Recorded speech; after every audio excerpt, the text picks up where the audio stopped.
6/24/2025. Two-way journal with God. Good morning, God, Lord, friend, Jesus, Father, Holy Spirit. He says, wow, what a good morning it is. We loved it. Yes, we're all here. And Neville says hello. Neville was my mentor for 4 years, and he just recently passed away. And it's very recently, like 2 months ago. He says, and Neville says hello, and he misses you too, but not in the same way you miss him. He is just excited to share with you all that he has seen and experienced on the other side. He loves you and misses you too, Angela. He's so proud of you and his daughter.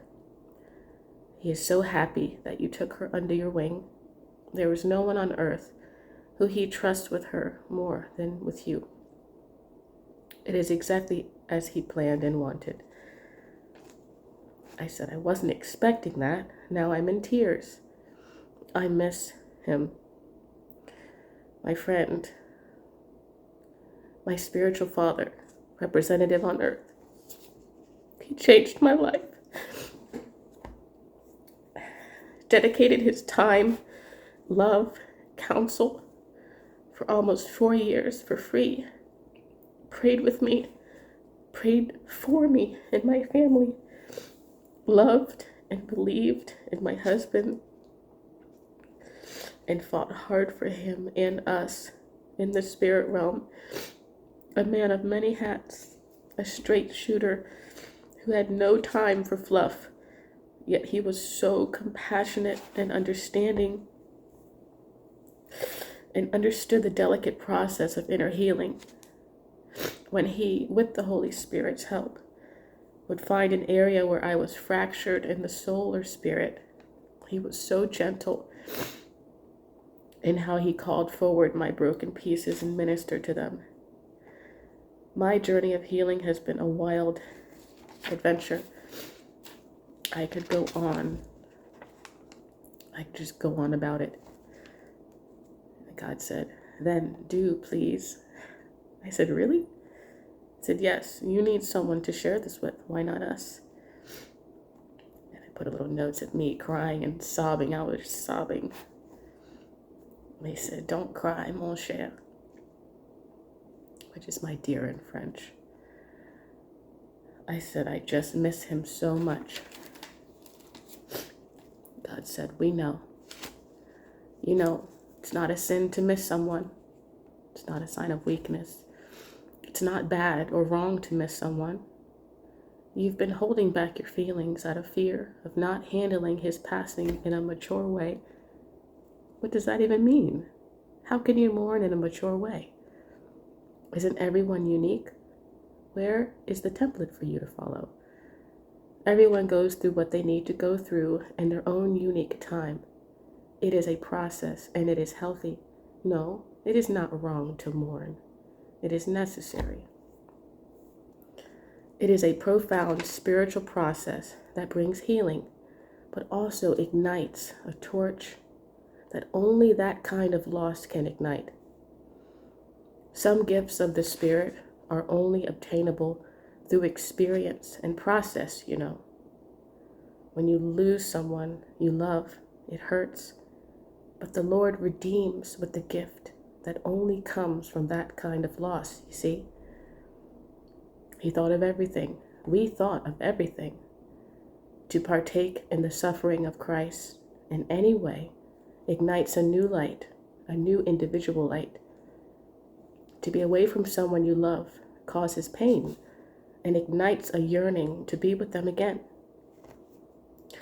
When we feel this, you feel this, I'm saying, you can understand a little deeper the feeling and desire of our hearts to be reunited with our beloveds.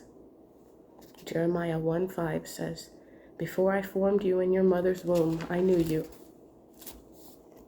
The great rebellion in heaven forced a separation between us and our beloveds. You and the other spirits breathed into human life. We all had been united once before. I knew you and all of the others. You all are my children, my true beloveds. The separation could have killed me if that were possible. How I missed you, Angela, my beloved. I yearned for the day that we could be reunited. I waited through age after age, battle after battle, heartache after heartache, never giving up hope because I knew what was waiting on the other side. You. I fought through it all, and we would do it again, just for you.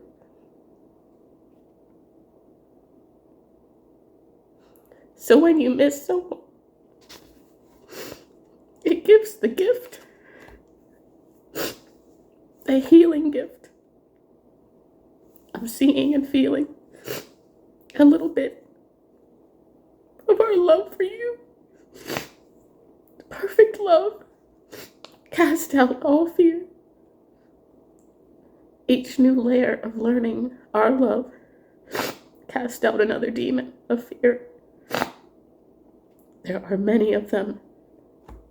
So each layer of loss brings a new revelation that leads to more freedom from bondage.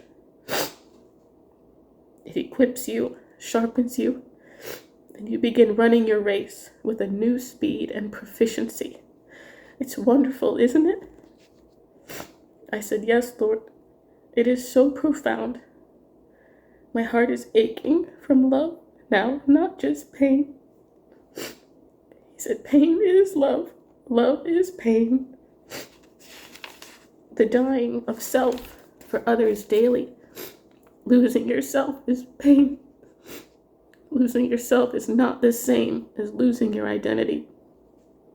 When you lose yourself, you find your true identity. You begin to walk in it. You become it. Pain, no longer an adversary as it's meant to be in the demonic realm, but pain becomes a friend, an evidence of love for others, a deep yearning for all to feel the love of the Father, a deep yearning for all of the beloveds to be united back to heaven, their true home. If they only knew what I went through to save them, find them, redeem them. If they knew, they would come running into my arms. But they don't know. And so that is the great commission, to tell them the good news. This is the gospel. True love, true family that doesn't give up on each other. The evidence is this, that while you were still sinners, I died for you in your place.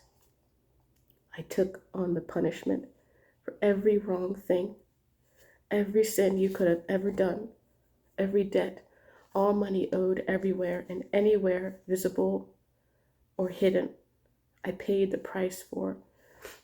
I paid the fine in full with my own blood as the needed currency. The blood had to be perfect and blameless, so humans couldn't have done it for themselves even if they tried their hardest. It was impossible for them to redeem themselves, and Satan knew that. He caused the great separation. He thought he won, but he didn't bank on the Father's plans. He didn't perceive love's way because he is void of love. He missed it. Didn't even see that could have been a possibility. You see, counterfeits cannot contract truth. A counterfeit king would never give his life for his people.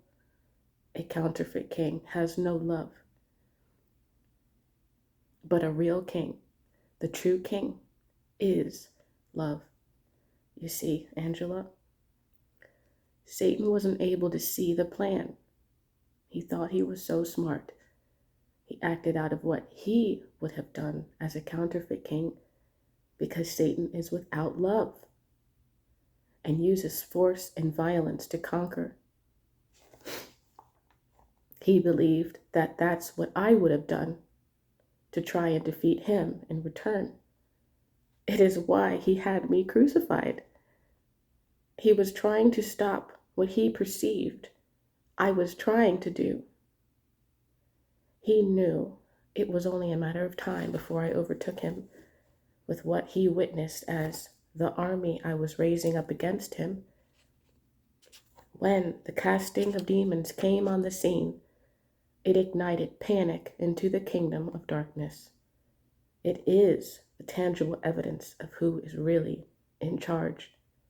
It is the same reason that nowadays that the church is being used by Satan to badmouth deliverance. The same reason he hated it then is the same reason he hates it now. It is tangible evidence that shows who is actually in charge. And here's a clue for you. I felt God smiling.